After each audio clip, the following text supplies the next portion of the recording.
कल तुमने मुझे जो कहा मैंने उसके बारे में बहुत सोचा। तुम ठीक कह रहे हो।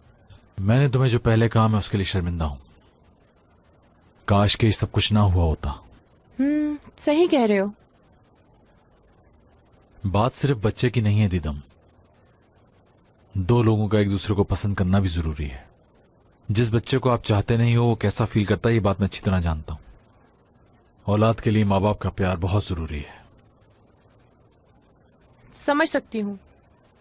खुशी हुई कि तुम समझ सकती हो। इस बात की फिक्र छोड़ो कि मैं क्या सोचती हूँ मुराद। मगर जो तुम सोच रहे हो वो तुम्हारी हद तक तो ठीक है। मैं अबॉर्शन नहीं करवाऊंगी, सुन लो। मेरे कहने के बावजूद भी नहीं?